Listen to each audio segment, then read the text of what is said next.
Welcome, dear friends, to Through the Bible. Today we will be going through the last few guidelines.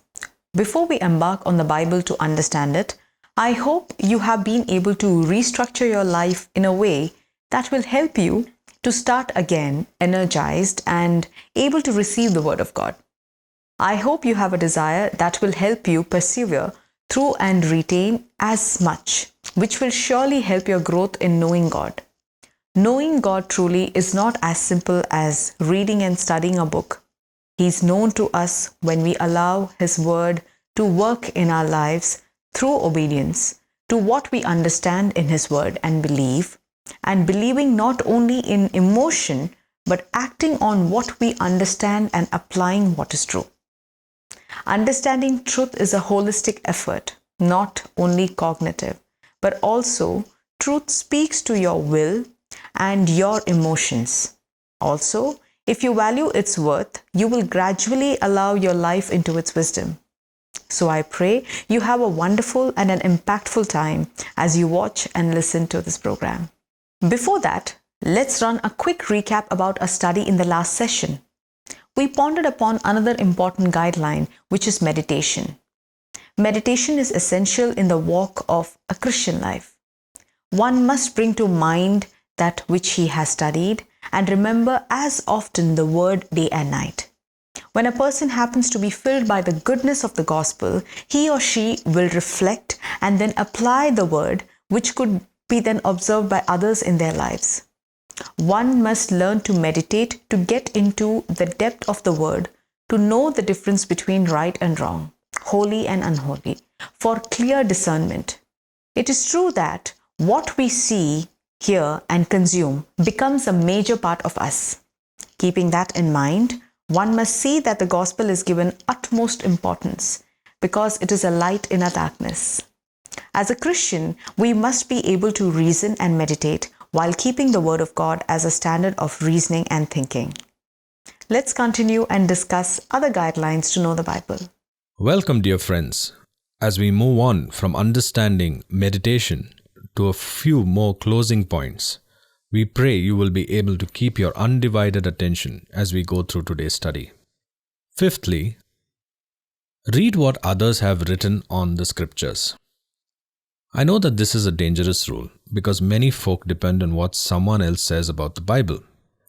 Although there are many books on the market today that give wrong teaching concerning the Word of God, we need to test everything that is written by the Bible itself. However, you and I should consult a good commentary. You will find it very profitable to read what others have said. Actually, you are getting all the distilled sweetness and study of the centuries when you read books written by men who have been guided in their study by the Spirit of God. You and I should profit by this. There have been some wonderful, profound works on the books of the Bible. In addition to commentaries, a concordance is invaluable. We can recommend 3: Young's Concordance, Strong's Concordance, and Cruden's Concordance. Take your pick. Also, you will need a good Bible dictionary. The Davis Bible Dictionary is good, if you don't get the wrong edition. Unger's Bible Dictionary can be recommended without any reservation. Every teacher and preacher of the gospel has a set of books that he studies. He needs them. Someone asks, should he present verbatim what somebody else has written? No, he should never do that unless he gives credit to the author. But he has a perfect right to use what others have written. The important thing is that we should take advantage of the study of other men in the Word of God. The 6th point is obey the Bible. For the understanding and the study of scriptures, obedience is essential. Abraham is an example of this. God appeared to him when he called him out of Ur of the Chaldees, and again when he was in the promised land. But Abraham ran off to Egypt when famine came, and during this time God had no word for him. Not until Abraham was back in the land did God appear to him again. Why? Because of lack of obedience. Until Abraham obeyed what God had already revealed to him, God was not prepared to give him any new truth. So it is with us. When we obey, God opens up new truth for us. Even the gospel, which is given to save our souls, is given for the very definite purpose of obedience. The greatest document that has ever been written on the gospel is the Epistle of the Romans. And Paul put around the gospel this matter of obedience. He begins with it, by whom we have received grace and apostleship for obedience to the faith among all nations for his name. Romans 1:5. Again at the end of Romans, Paul comes back to this, but now is made manifest and by the scriptures of the prophets according to the commandment of the everlasting God, made known to all the nations for the obedience of faith. Romans 16:26. Obedience of faith is the last thing Paul says in this epistle. What is between? He sets before us what the gospel is. That great doctrinal section. Then he concludes with the section on duty. What we're to do. Paul put around the gospel this matter of obedience to the faith. This is where Adam and Eve went wrong. She not only listened to Satan, the enemy of God, but she also disobeyed God. Obedience to God is very important, and we must recognize that God will not continue to reveal truth to us if we become disobedient. We must obey the Bible if we are to profit from its reading. Also, obedience is important because there are folk who measure Christianity by you and by me. Cohen has well said, the best way to defend the gospel is to live a life worthy of the gospel. That is the way you prove it is the word of God. 4 clergymen were discussing the merits of various translations of the Bible. One liked the King James Version best because of its simple, beautiful English. Another liked the American Standard Version because it is more literal and comes nearer to the Hebrew and the Greek texts. Still another liked a modern translation because of its up-to-date vocabulary. The fourth minister was silent. When asked to express his opinion, he replied, I like my mother's translation best. She translated it into life, and it was the most convincing translation I have ever seen. You will recall that Paul wrote to the Corinthian Christians, Ye are our epistle, written in our hearts, known and read of all men, for as much as ye are manifestly declared to be the epistle of Christ ministered by us, written not with ink, but with the Spirit of the living God, not in tables of stone, but in fleshy tables of the heart. 2 Corinthians 3, 2-3. The gospel is written a chapter a day. By deeds that you do and words that you say. Men read what you say, whether faithless or true. Say, what is the gospel according to you? That little jingle is true. How important it is to obey the Bible. We believe that today Christianity is being hurt more by those who are church members than by any other group. That is one of the reasons that we have all of this rebellion on the outside. Rebellion against the establishment, which includes the church. A placard carried by one in a protest march had 4 words on it. Church, no. Jesus, yes. Candidly, the lives of a great many in the church are turning away from the church.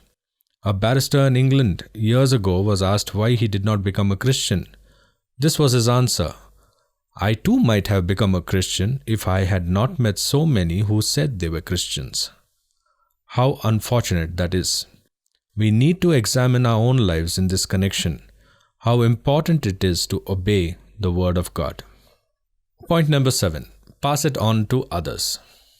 Not only read the Bible, not only study the Bible, not only meditate on the Bible, and not only read what others have written about it, but pass it on to others. That is what we all should do. You will reach a saturation point in the study of the Word unless you do share it with others. God won't let you withdraw yourself from mankind and become some sort of walking Bible encyclopedia, knowing everything, while the rest of us remain ignorant.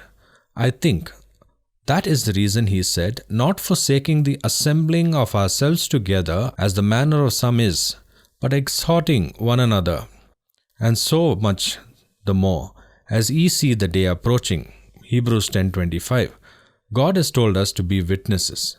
He said, ye shall be witnesses in Acts 1:8. He did not say that we should be scholars, walking encyclopedias or memory books. He did not say we should bury God's truth in a notebook.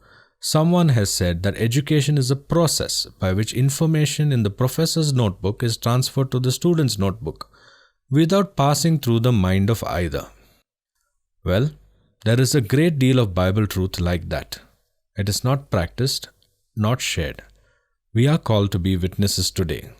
Therefore, we ought to pass it on to others. Dr. Vernon McGee learned this lesson when he was in seminary. He pastored a little church and did 5 other fellows with him. And they found that when they graduated, they were at least a year ahead of the other members of the class. Why? Were they smarter than the others? No, because they were passing it on. God was able to funnel into them a great deal more than he might have otherwise. Dear friends, please pass it on. These then are the 7 basic guidelines to follow as you take in your hands the Word of God. 1. Begin with prayer. 2. Read the Bible. 3. Study the Bible. 4. Meditate upon the Bible. 5. Read what others have written on the Bible. 6. Obey the Bible. 7. Pass it on to others. Dear friends, I hope these guidelines have helped you to structure your thoughts on how to approach the Bible. We hope that you will continue the journey through Genesis to Revelation, keeping up to all these 7 beautiful points. God bless you. Hi again. We have reached the end of the guidelines today. I hope these guidelines have cleared out some misconceptions that you might have had about the Bible and also about its importance for each of us to know its truth.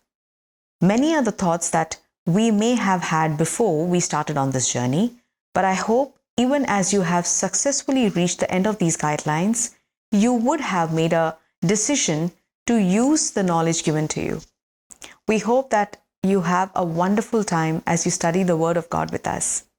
These 66 books that follow have given life and peace to so many weary souls in different situations, and we are confident it can do so for any honestly seeking soul. God bless and see you again next time.